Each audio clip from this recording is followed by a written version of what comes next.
This is the presentation I had done for residents. I'm going to move through some slides quicker, try to give you the pretty ones, give you a little explanation. And, I start out by hearing, as I've said to residents, my dad, it was a claims adjuster for Nationwide Insurance. Started out the very first one in 1949, didn't make a lot of money. I remember Mom buying $20 a week groceries to feed a family of 5. But we would still get in the car and take little trips from Ohio.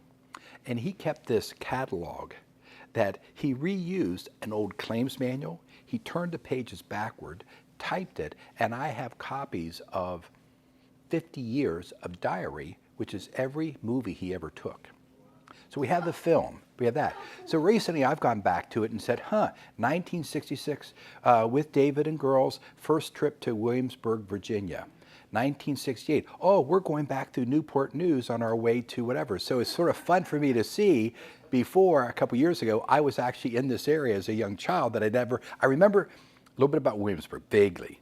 But it was those family trips where the little brother was on the floor in the back seat, between pillows, the sisters fought over the back seat, and Mom and Dad just drove us somewhere, and we had a vacation on a dime.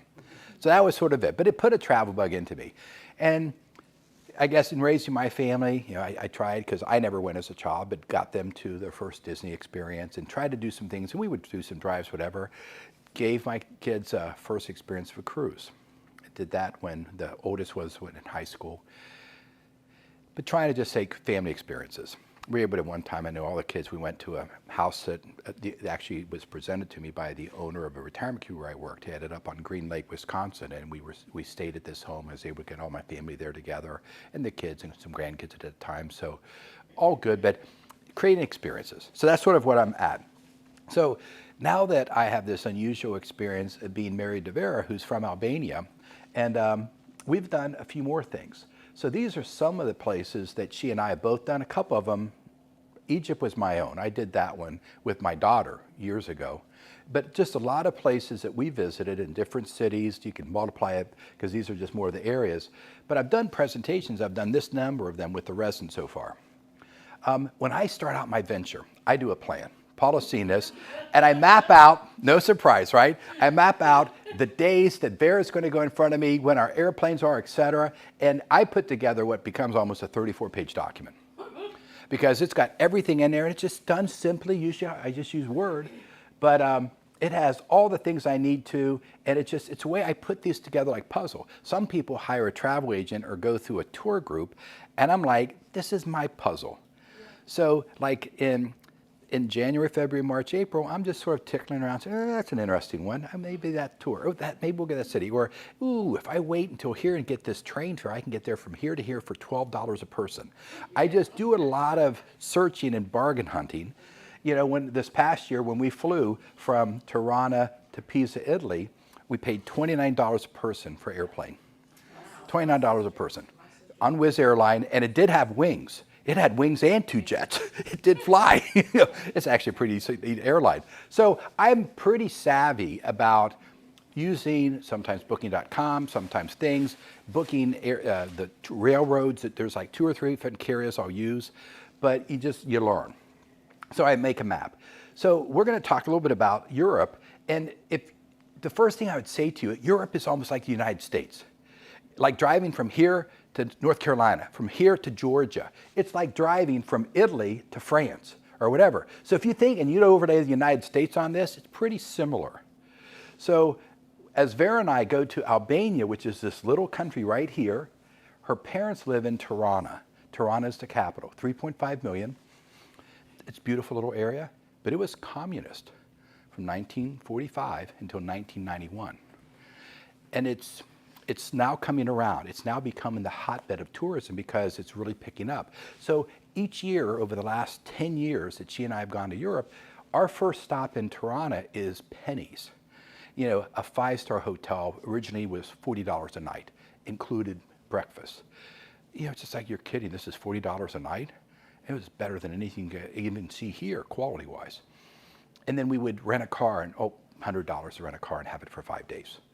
Or whatever, and then her family we'd stay there or tour around. So we experienced it really economically, and then I would leverage it, and maybe the second week or additional days I'd pay a little more money when I went somewhere else.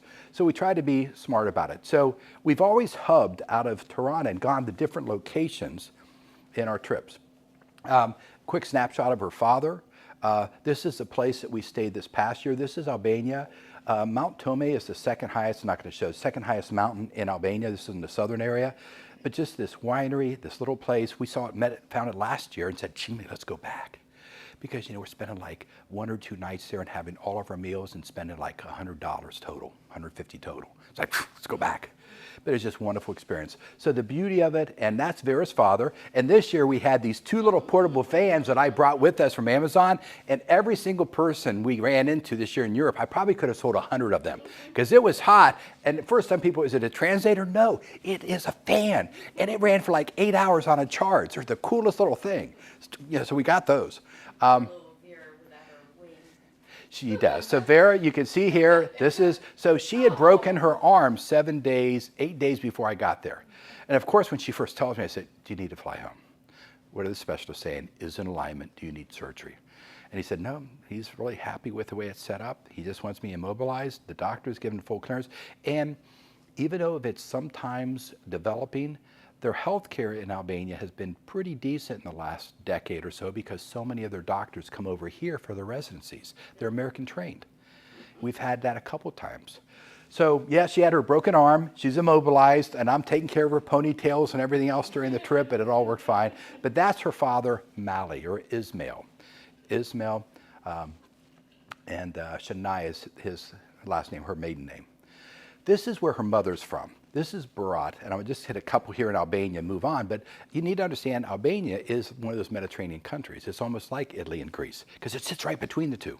You can go to the shore where Vera would go, even communism and Duras, and 25 miles across is Italy.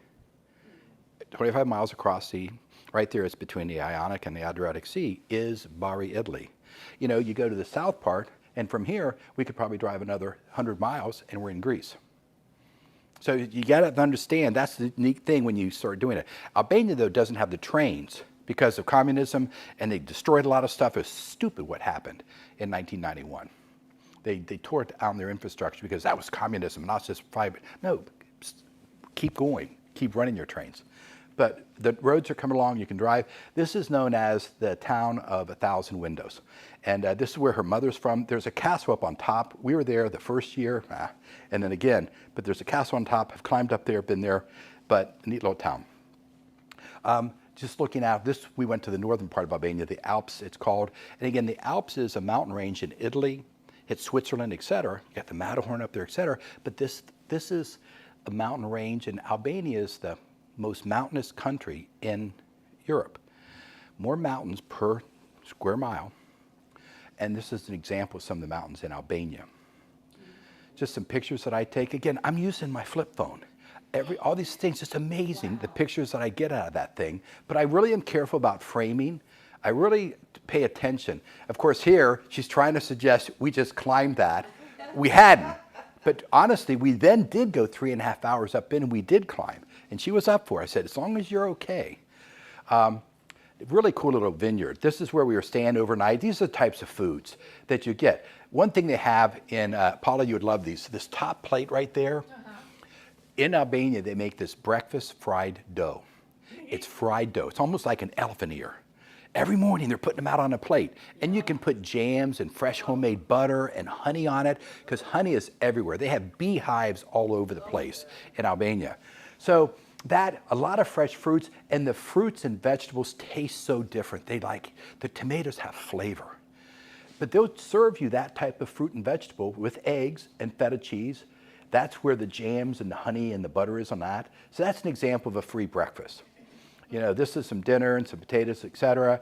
It's sort of interesting, this vineyard or winery we were staying at, they had this underneath the trellis, and it's where they could have additional outside gathering. And all these bottles were hanging, just sort of a unique look. That's her mother, Tika, her father. This is her older sister who lost her husband, Benny, last year. This is the middle sister that she's going to see this weekend. She's in Toronto. She's in Canada. And then her husband. And they've a lot of fascinating things, because after communism, They all fled.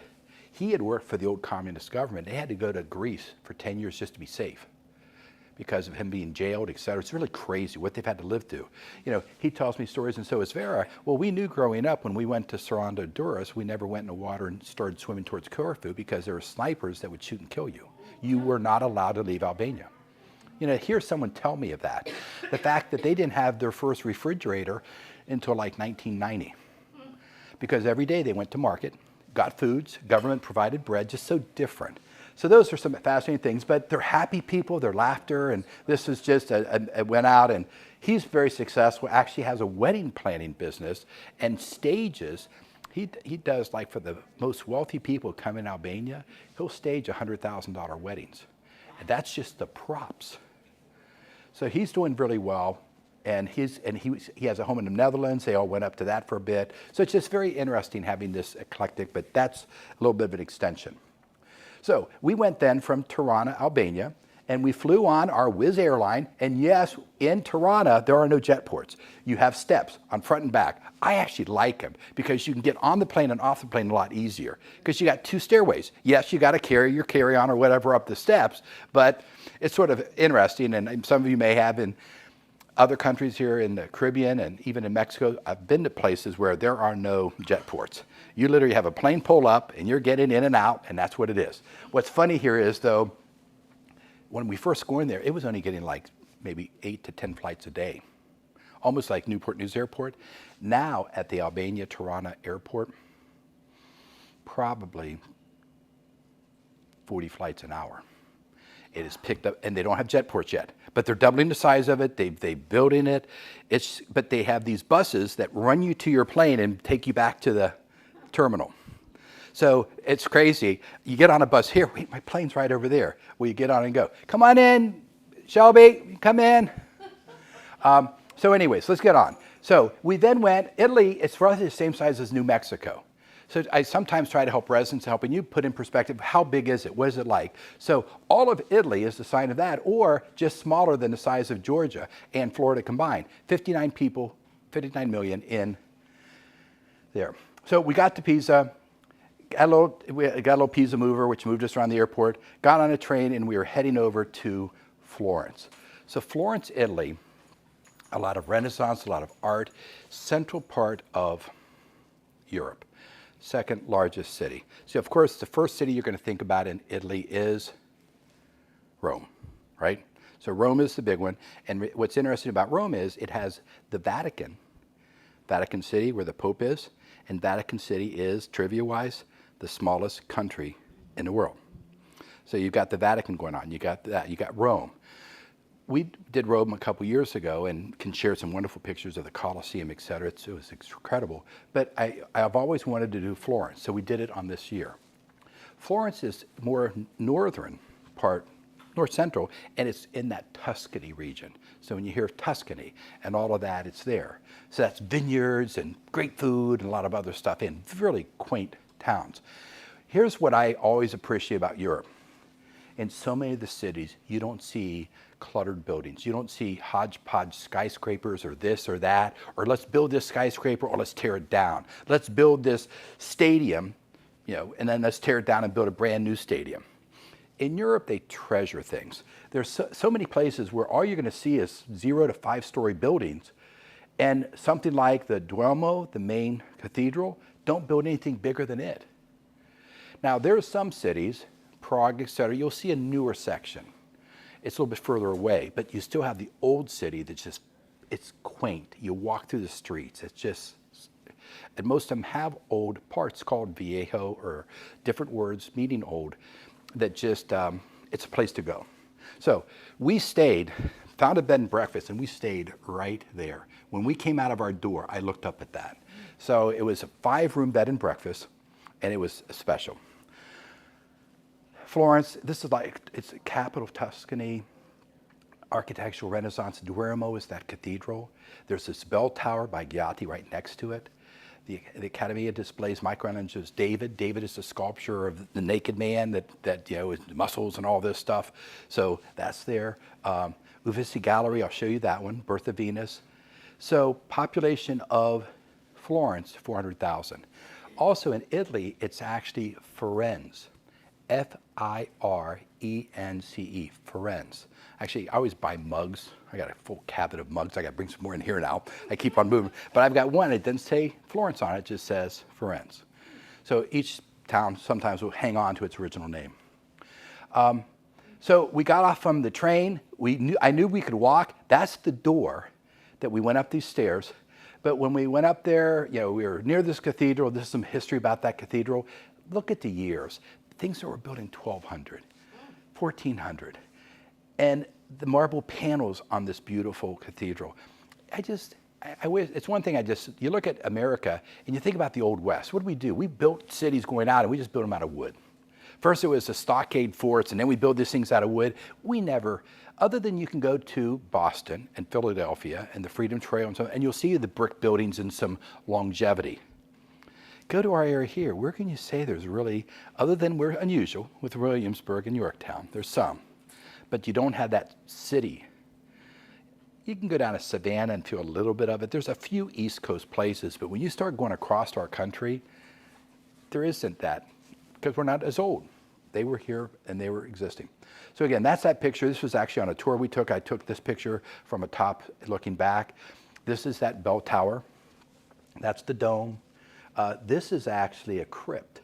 Some cathedrals would put the crypts underneath. This was actually, it's called a baptistry, but that's where they would bury important people, past, priests, whatever, but we're in that separate building. So that's now getting closer to the crypt. This is where we stayed right down there. That's showing this marble, and to me it is one of the most fascinating cathedrals in Europe that just has all these different colors of marble. And you have to understand, the top of that dome is like a 30-story building. So it's like 300 feet, okay? Different looks, the bell tower, 278, so it's 27 feet tall. I always say 10 feet per floor, okay? Inside, pictures of that cathedral, and a lot of them are just open, the nave, that center part. They don't have a lot of benches. Some of them will, but when it's more touristy like this one, some cathedrals you'll go into and there's always active mass and other things depending on the religion. This one was an example, one just really more you come in a lot of tourism and seeing it because it is ticketed. This was, believe it or not, our bed and breakfast. The place we stayed was built near the same time as the church, and it was where different prominent people from the church lived, had these apartments right across. And somewhere in the last few years, this guy was able to buy 5 of them, converted them into a B&B, but kept the frescoes, the paintings. So these were 3 above our bed, and then they recreated that one, and that was in our shower. So you see that, a shower? So you step in, it's like, whoops, I got a naked woman in the shower with me. So that was, so that's just unusual. I try to find unique things in it. Unlike France and many other places where the rooms are like closets, these were nice rooms. One of the things that's sort of cool that happened going back into a point where there was the Black Plague, et cetera, 16th century, this is before COVID. People could come to windows like this and they were pricing and they could exchange money for glasses of wine. It's a 1600 carryout window. And throughout Florence, you'll find these in different restaurants because people didn't want to share the plague. So they set this up. It's like, well, this is what we did during COVID. Yeah. X number of years later, we had all these carryouts, et cetera. So we ate at this restaurant called Pietra Blanca, and that was its window. So you can sort of see of it, there's a little bit of trying to avoid taxes, et cetera, but it's just sort of a unique thing that you go and you see in different restaurants, these little windows that were created to merchandise, exchange. Wine was the main thing years ago. So that's really what this is talking about. The Medici family, very wealthy, very prominent in Italy, and you'll see a lot of museums and houses and mansions from that family. This is another example of one. So again, you can just sort of read about the deadly epidemic. Wine windows proved an ingenious architecture solution, allowed commerce to continue without risking further contagion. So something of interest there. This was Palazzo Vito, which was one of the Medici's families. They had owned this one. Beautiful gardens inside. Not really stunning on the outside, but significant. And again, been like that since 1400. Point Vecchio is a specific part down on the bridge on the river. We'll see that in a moment. Palazzo Vecchio, which is this structure over Vera's head, you can see the steeple here, is a palace. Again, overlooks the Piazza, holds a copy of the Michelangelo David statue. The original is up in the other museum. But just an interesting area. And while we were in Florence, we had no idea, but it was the opening weekend and the start of the Tour de France race. So all of a sudden, we're starting to see all this propaganda and posters of Tour de France, and then we all of a sudden see a couple of streets blocked off, like, ooh, I need to get over to here. And I had to quickly navigate around first their opening parades, and then the very beginning of the tour.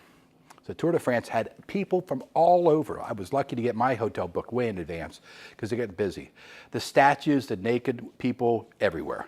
It's just part of it. And again, some of this fencing was because of that Tour de France, which was going to be looping around this museum. Picture of the palace inside. Again, that was palace and the places these people lived.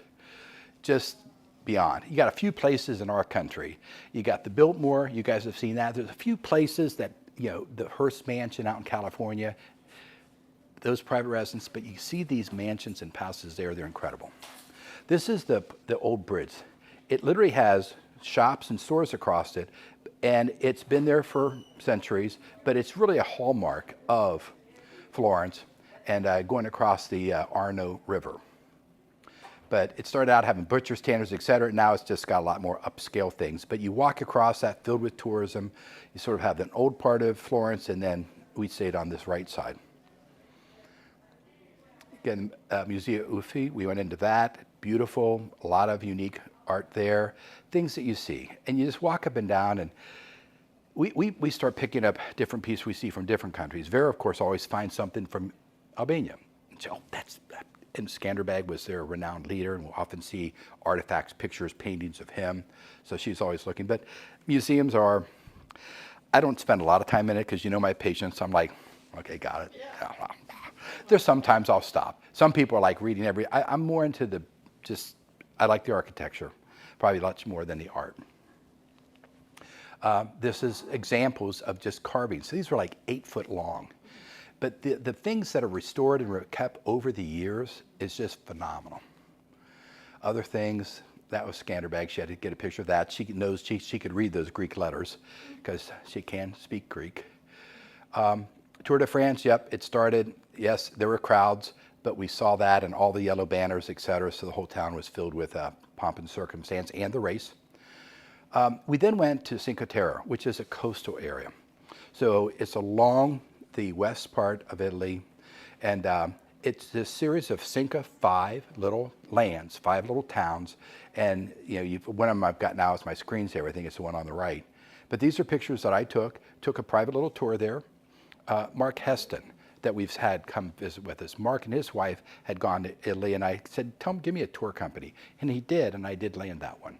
So it's just a referral, and I'm now giving that to Lisa Laguerre from our home office, who's going to Italy in the next month. So we sort of share ideas, share experiences, good and bad. Is it worth the money? Not. Here's a better price. So I'm always sharing ideas. So these are the things, the color of the water there. Jen, you know what it's like in Cancun and that area. It's beautiful water in the Caribbean. It's a different color in the Mediterranean.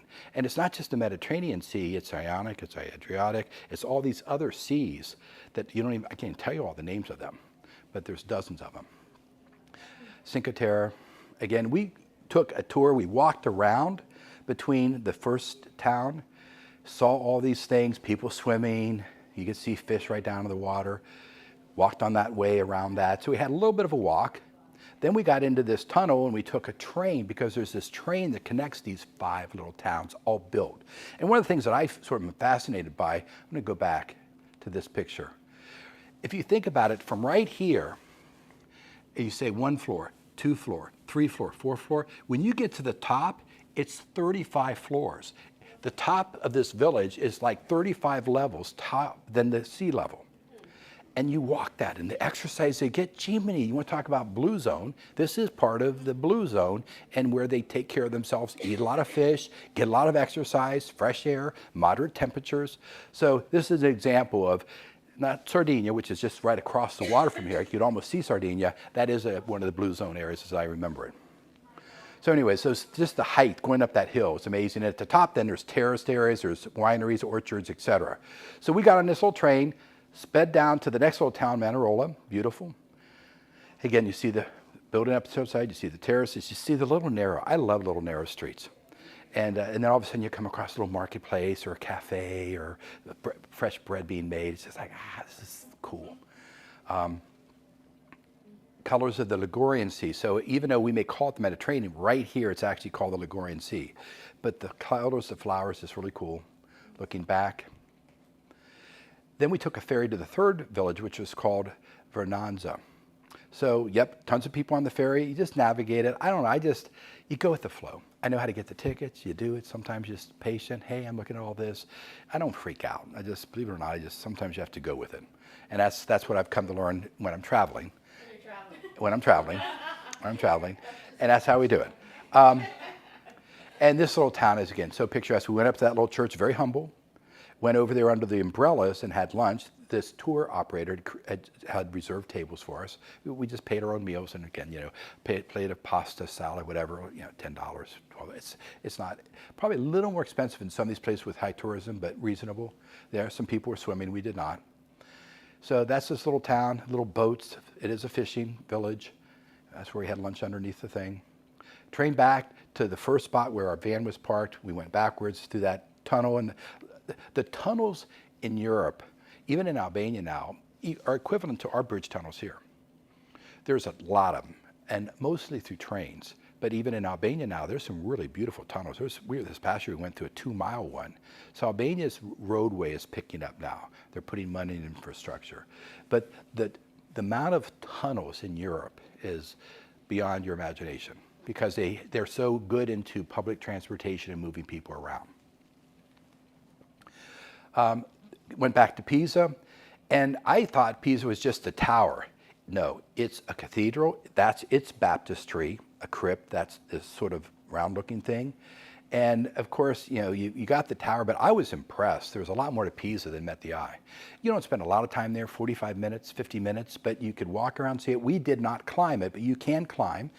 A number of years ago, you can read here about it had started to slip, it was starting to move, renowned acoustics, all that stuff about that area, 99,000 people in the area. But that bell tower, when it started to lean years ago, they had to figure out the foundation. A few years back, they figured out how to stop it to lean. But they purposely did not straighten it because they said, we'll lose our tourist icon. So they kept it at a certain degree. But it's now safe and you can go up and down the tower. For a number of years, you couldn't go up it because there were still soft foundations. We did not. Partly her arm. We've seen a lot. Sometimes I climb things, sometimes we don't. But it's always fun to see it. Of course, we did a couple of the pictures where people do pushing it, pulling it, trying to save it. So we did the same shenanigans. There we go. So we're pushing it, we're saving it. She's putting her butt into it. This was two people from Houston area that was trying to help us. But it's amazing. If you walk around that place, the way some people are laying down on the ground. Everybody's trying to get a photo op, something silly with this picture. So we went then to a day trip to Tuscany, a small village. This is a different trip, and went to San Gimignano. So again, my Italian's not real good, but San Gimignano. The G's, I think you roll over. Neat old village, sort of a fortress little place. We had a morning coffee and some pastry. We're walking through, going through the church, just sort of the end of the streets, go on to the side, get some pictures looking out into the Tuscany, because that's really what Tuscany looks like. The hills, the vineyards, and these little medieval towns all over the place. So you can move from them. 5,000 wineries in Tuscany. So we enjoyed that. We found Gelato Dondillo, world famous, most famous gelato. And they had one that's a saffron, which I was trying to get Julian to consider, but saffron's one of the most expensive spice you can get. But we had saffron and other type, and we're sitting there, and we got it early. We got it like at 10:10. By 10:15, 10:20 in the morning, there were 200 people in line. And we timed it right, got our gelato. We're sitting there, and we're just like looking at all of them. We had a nice little seat, and we're just watching people, but sort of what we do. Then we went to this winery, and yeah, I got a couple hats we sometimes wear. But so went there, and just, you experience the winery, the tasting room. They gave us a full meal here. Whenever you're in this area, one thing we learned about is if you've ever heard of Chianti, it's an Italian red wine, that rooster on a seal, either on the label or on the top, verifies it truly is a Chianti. So if you ever want to snob somebody and say, well, is that really a Chianti? Look for the rooster. So that's just a little wine tip, and that's what that's saying. But that's the seal. It's sort of like, you know, champagne can only come from a certain part of France. Anything else, it's just probably water, whatever, but it comes from the Champagne region. Wonderful foods. This couple was cool. We met them. They were on the tour with us. They're from Miami. He does all the startups for Pfizer laboratories. He's the guy that I talked to who said, oh yeah, David, I'm putting several new factories and distribution points in Virginia because it has the most stable electric grid. So I'm talking to him about Virginia electric grid and hearing of his word. And she was originally from New York. He was from, I think, Trinidad. But now so you meet interesting people as well when you're doing tours and experience the different wine, the different foods, etc. Then we're on a high-speed train. After we leave in Florence, we're up to Bologna, and the trains are cool. And many of them will have monitors that it will give you the speed you're going. And I'm taking pictures of the time, and I'm quickly converting. Oh, wait, what is kilometers per hour to miles per hour? Okay, that's 180, okay. 290, ooh, that's 180 miles per hour. So I'm always trying to just figure out how fast are we going, and they're just smooth. They're beautiful. So the trains is the world, and some of their train stations are even multi-level. I mean, I think it may have been Florence. It was a pistol to get around, but you just follow it just like you do a big airport. You follow the gates. You're looking for platforms. And once you find your platform, you get a monitor. And sometimes the trains arrive, and you won't know the platform for 15 minutes. So some people stay way out at the beginning. I'm like, no. You go into the middle of central part of the train station. You get your coffee, whatever, and you stay close in between. So when it pops, you can quickly get to your platform and to the place you want to sit. So it's all these little tricks. And I said to this one couple there, I said, no, come on in, don't wait here. Get in here. You won't create a rush. This is where you wait for your train. So we learned these little things. Went to Bologna. Bologna was just sort of fabulous, that 400,000 inhabitants, 150 nationalities, very interesting. Famous for being the home to the oldest university, established in 1088. The statues, again, they love their naked Neptune. They have a Neptune just like us. The buildings, that's all pasta in the top. Cheeses, flowers. That's the subway we went to. So we got our sandwiches there. And that's where we got our sandwiches, and we walked around, and then we did a double-decker bus. We do that occasionally. It's just a quick way of getting the lay of the land of a town. So if I don't spend much time in it, you spend 30, 40, 50 bucks. You can stop, get on, get off, but we'll do those double-decker buses just to see. And they always have good earplugs, brand new ones, plug in. I'll bring my own sometimes. It's always transferred into English. And you just learn quickly at town, and we've done that many times. So after going to this little central part, we did that. And there's some of the pictures I took. One of the most fascinating things to me is there are 24 miles of porte cocheres. That evening we were going to dinner. It's one of the few nights we had rain. And Vera's like, we don't have umbrellas. We don't need umbrellas. This town's got porte cocheres. So we just literally walked 6 blocks and didn't need an umbrella to the restaurant. We had made reservations. Some interesting things, a lot of towers. In Italy, these towers were constructed. If you go throughout Tuscany, whatever, you will see these towers, and it was a prominence of wealth. The more towers, the taller, there's somebody wealthy living in that village. Some of them had as many as 100 towers, and they've fallen or taken them back. These two exist. Some of them lean, some are straight. It's fascinating, but these are two that are in Bologna. Then we went up to Venice, and Venice is actually Venezia. So you have another mug with that on the side. Okay, train station, really cool. And again, when you get to Venice, you come out and it's sort of shaped like that. I'm going to show you another picture in a moment, because what Venice really looks like is it's got like a tail here and a fish. So when you look at Venice, it almost looks like a fish. So to navigate it, you got this Grand Canal running through it. So there's the fish, okay? And there's the Grand Canal. 126 islands, population, 472 bridges. And throughout that fish, you just have boats. You don't have vehicles. The vehicles stop pretty much right there where the train station is. This is the train station. You have some activity here with trucks, whatever, but this is navigated for walking or boats everywhere. A boat that delivers Pepsi, a boat that delivers bread, a boat that picks up trash, a boat that moves people. It's just crazy. So that's what Venice is, shape of a fish. And you have these old buildings, and of course, you know, a place that's worried about being sunk. There are times during the year that this does go up, and you'll see watermarks where water has come up so high.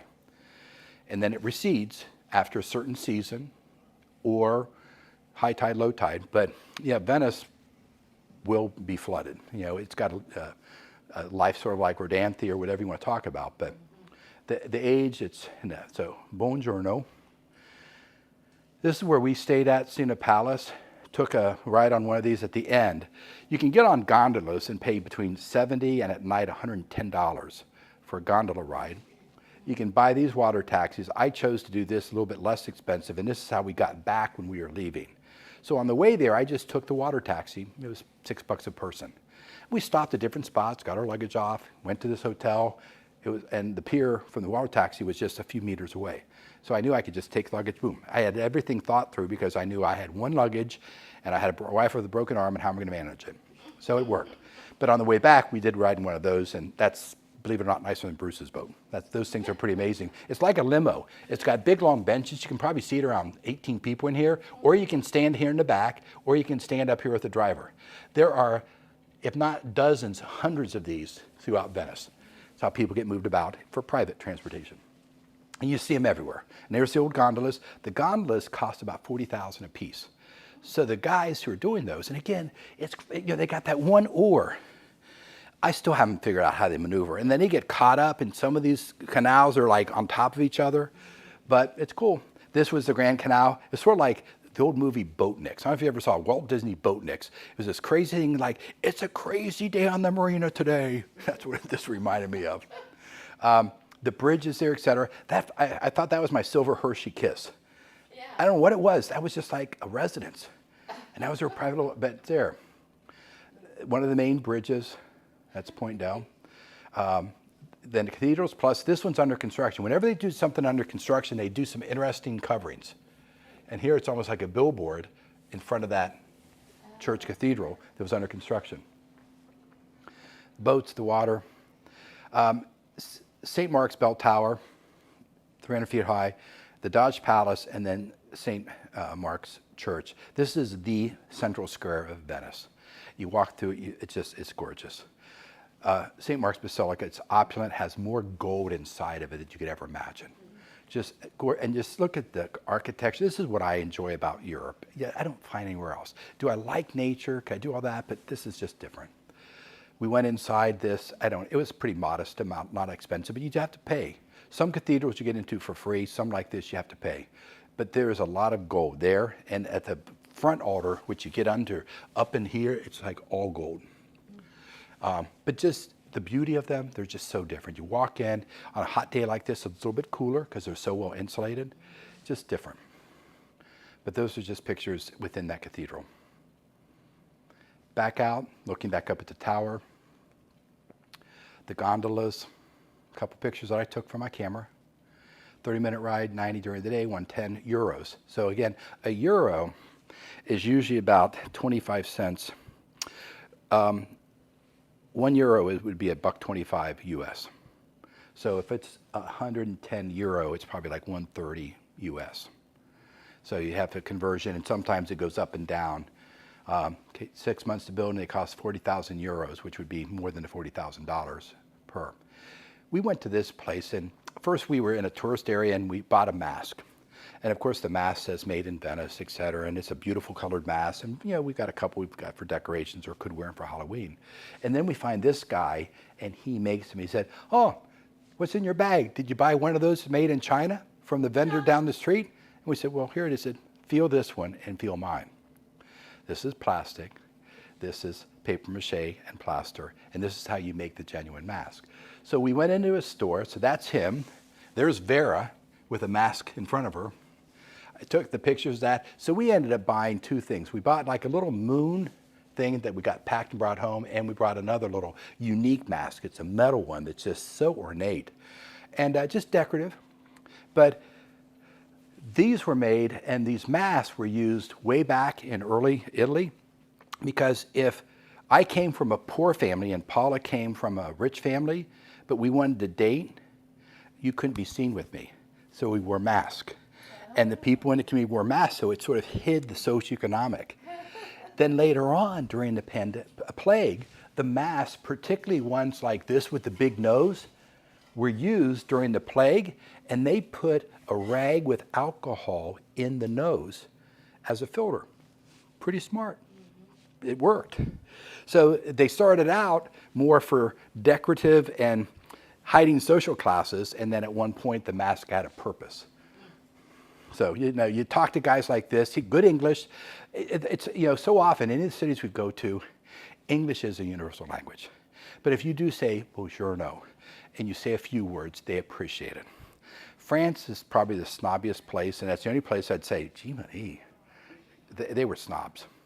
Every other European country we've gone to, they graciously accept Americans and you people from the UK, et cetera, because they realize, hey, it's business, it's company. This is another interesting bridge, Ponte Rialto. So this one is sort of similar to the one that's in Florence. It's very renowned and a significant bridge there in Venice. Strolling between the little thin walls. That is the Teatro di Venice, so the Venice Opera. It has most incredible acoustics. I took the picture of the tennis shoes and I sent it to Kristen Moran. I could send it to Octavia. Those are all candles. And that's just one of 20 shelves in this little shop where this young woman, probably remind me if you can, just went in, attractive young woman, said, these are my candles, I make these. And the whole store was just these fascinating candles. So stained glass, I was actually in our hotel, but just, we went to a place in Venice where they blew glass, because that's another art there. Went to Milan. Milan, it's one of the big, 4 or 5 fashion capitals of the world, New York, Paris, London, Milan, one more. But neat city, went across there. It didn't take us, it was 173 miles, so that was not I just did this for representation. We got there like an hour and a half. It was a quick. Big city, 1.4 million. Its metropolitan area has 3.22. So it's 1.4 million. It's about the size of Hampton Roads population. A lot of neat architecture. The thing there is its piazza, beautiful. One of the most picturesque cathedrals. And then this is the Galleria. And we've all heard of like Gallerias in Houston, et cetera, which are big shopping areas. This has every imaginable fashion store. So I said, Vera, let's walk quick. I'll walk you through that and let's get out of here. But when you start seeing 2 or 3, Gucci and other stores, it's like, there's just too much. We did get into this when they were renovating the back, but the inside, the columns, the height, the marble, they're phenomenal. This one you can see does have active pews, so it was being used for mass at different times. So that's sort of those pictures within. Just seeing the intricate carvings. I mean, that's way up, that high on a column, but how they're all made and positioned. The cathedrals of Europe, and I think I've probably now hit about maybe 22 of them. They're just, I need to do one slideshow, just pull some of my pictures together. But they really are. This is just crazy what my camera did with the lights. Yeah. And I didn't filter it out. I just said, you know what, that's sort of unique. So I left it alone. The Galleria is that shopping area, named after Victor Emmanuel, first king of Italy. It was designed by Giuseppe, and it goes that far back. So shopping mall back to 1800. And Dior and all the different up and down. And what gets me about those stores, they only have a few items to sell. We know how much the markup is. What the real estate is, it's like, our retailers just cram it. You go into theirs, even their department store like a Macy's in Italy was pretty cautious how much merchandise they put out. It's just the different merchandising. Work going on the cathedral on the backside. We walked back that evening, saw these things. We were walking back to where we were staying. Final thing, this is it, the last little trip. From Florence, I scheduled a train to go up to here, a ferry to go up to here, another ferry across, and then a train back. So I read online about this, saw this. I said, I can do this. I don't need to pay for a tour guide. And it went like that. Just the neatest day. So went to Lake Como. Yes, Vera's trying to find George Clooney's home because it's on the edge. Went to Bellagio, which is the same Bellagio term from Las Vegas. And 1,300 foot deep, fifth deepest, the first 4 deepest lakes in Europe are in Norway. And it's 56 square miles, so beautiful. And we were there on July 4th. So we were on, this was our view. That's the old ferry, went across, started touring up, and this is just pictures that I took. We're sitting out in the front bow. We just got our little, we strategically look for people to open up, whatever, and all of a sudden we get to the prime seats. I always check things out and say, we're going to get there. And I just sort of wait till we get there, and we get there. So I'm always looking. But the, just the beauty of it, the boats, it was smooth. So you can just, the villas, just like one of these was Clooney's. The little towns, and we took this ferry where it stopped at different ones, and we just enjoying the ride. We had water with us, we had some snacks, it was all good. So then we get off at Bellagio and we walk around Bellagio, and it's sort of up a hillside, and we end up having lunch there. Then we got another ferry, went just 15 minutes across to Verona. So many of them close to Vera. I said, Verona. And then we were there just for a few hours in the evening. Again, these are the Italian Alps, which lead into Switzerland. So before I just showed you some pictures in Albania, this is the Alps, and Lake Como borders Switzerland to the north. Okay, so that's how far north we are in Italy. And just the pictures of it, looking back, seeing it, stroll along the waterfront. We got gelato ice cream there. Sometimes we would stop and get a beer at times, whatever. But just pictures I took on our little walk, just the color was great. Yeah. Walking up the side, took the train ride back. And next day for me, 16 hours of travel for Vera. It took me 26 hours to get home. So after that night, the next morning, we're back up, getting to the airports, getting her off. We end up getting 2 flights. First one wasn't going to let her on because they thought she had a freshly broken arm. All these things you just deal with. But got her home on a beautiful 787, quicker than me, and took me a little bit longer. We always look at food. Beautiful little restaurant we found when we were in Florence. You can see the types of food. This was a couple of the breakfast buffets. This is what you get for a breakfast when it's included. It's not a little bit different than a Hampton Inn breakfast. It's not make your own waffle. It's like incredible foods. The pastas, specialty foods, scallops, and just the gourmet, the presentation. The one below was just large shrimp, sea bass, and that was actually asparagus, lightly deep fried. It's incredible. Lightly deep fried, and this was all other vegetables, and it's like it wasn't heavy batter, but it was delicious. So the foods are always good. Yes, we did have pizza. Yeah, the pastries are there. Again, that's a buffet for breakfast. So when I come back saying, Paula, I'm a whale, you know why? And popular Italian sweets, tiramisu, stracciatella, Italian rainbow cookies. But what Chef Julian made was zabaglione, which is sort of like it's like a custard, but he made this up for the residents, and this is what we treated them with. So, arrivederci, here's looking at you, and that's what I end with.